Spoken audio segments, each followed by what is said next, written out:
Hello everyone, আমি সুরভি জ্ঞানজ্যোতি coaching সেন্টারের পক্ষ থেকে তোমাদের সবাইকে জানিয়ে আরও একবার স্বাগত। আজকে আমরা আলোচনা করব north Bengal university first semester geography major 1 যে টেকটনিকের একটি গুরুত্বপূর্ণ চ্যাপ্টার রক্স এর একটি গুরুত্বপূর্ণ কোশ্চেন নিয়ে। কি আছে দেখে নাও, আগ্নেয় শিলার বৈশিষ্ট্য বা ক্যারেক্টারিস্টিক্স অফ ইগনিয়াস রক। তো কি আছে দেখে নেব। আগ্নেয় শিলা কাকে বলে? ম্যাগমা যখন ভূপৃষ্ঠে বিভিন্ন ফাটলের মাধ্যমে বাইরে বেরিয়ে এসে ধীরে ধীরে কালক্রমে শীতল হয়ে সৃষ্টি হয় তাকে কিন্তু আমরা আগ্নেয় শিলা বলে জানি। এই আগ্নেয় শিলার বিভিন্ন বৈশিষ্ট্যগুলি কিন্তু নিয়ে আমরা আজকে আলোচনা করছি। প্রথম বৈশিষ্ট্য কি আছে দেখে নেব। প্রাথমিক শিলা। পৃথিবীতে প্রথম এই শিলার সৃষ্টি হয়েছে, তাই এটাকে বলা হয় প্রাচীন শিলা বা প্রাথমিক শিলা। সময় পরিবর্তনের সাথে সাথে এই শিলা থেকে অন্যান্য শিলার সৃষ্টি হয়েছে বলে একে কিন্তু প্রাথমিক শিলা বলা হয়।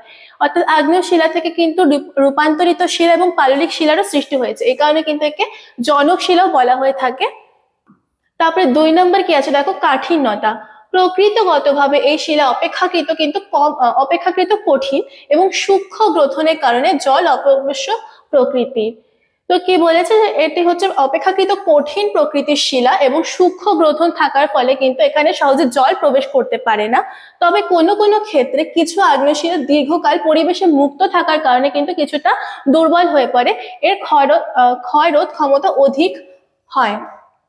তারপর 3 নম্বর কি আছে দেখো, স্ফটিক আকার।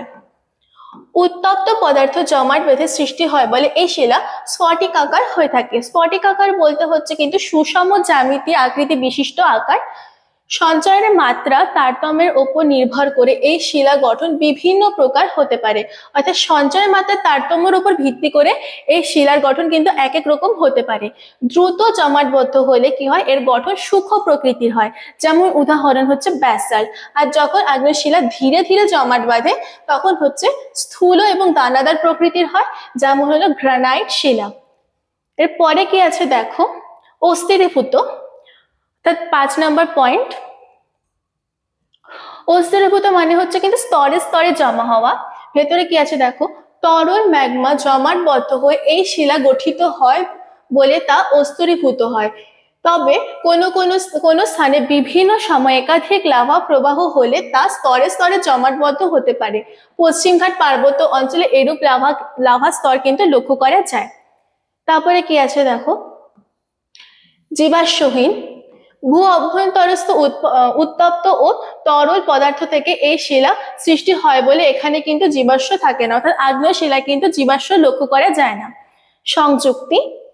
তরল ম্যাগমা তাপ বিকিরণ করে শীতল ও সংকুচিত হয়ে এই শিলা সৃষ্টি হয় বলে এর দানাসমূহ অত্যন্ত শক্ত এবং সুসংহত হয়, দৃঢ় সংঘবদ্ধ হয় বলে এই শিলা কিন্তু ভারী প্রকৃতির হয়ে থাকে।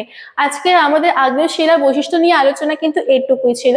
সবশেষে তোমাদের একটি ছোট্ট ইনফরমেশন আমি দিয়ে রাখছি দেখো, তোমরা যারা যারা ভাবছো আমাদের সাথে যুক্ত হবে, স্ক্রিনে দেওয়া নিচে নাম্বারগুলোতে কল করে কিন্তু তোমরা আমাদের সাথে যুক্ত হয়ে যেতে পারো। যে সমস্ত মেজর স্টুডেন্টস রয়েছে তাদের জন্য কোর্স ফি রাখা হয়েছে 1199 করে, আর যারা মাইনর স্টুডেন্টস রয়েছে তাদের জন্য 699 করে রয়েছে। আমাদের সাথে যুক্ত হওয়ার ফলে তোমরা যে সমস্ত সুযোগগুলি পাচ্ছ দেখে নাও, live classes, high quality notes, recorded classes, 100% common suggestions কিন্তু তোমরা পেয়ে যাচ্ছ। এছাড়াও একটি অ্যাপ লঞ্চ করা হয়েছে আমাদের প্রেস্টিকল এডুকেশন নামে, যা নেক্সট ইয়ার থেকে কিন্তু তোমরা সমস্ত ধরনের নোটগুলো এই অ্যাপের মাধ্যমে পারচেস করতে পারবে। তো যারা যারা ভাবছো আমাদের সাথে যুক্ত হবে, দেরি না করে ঝটপট যুক্ত হয়ে যা। দেখা হচ্ছে পরের ক্লাসে। Thank you.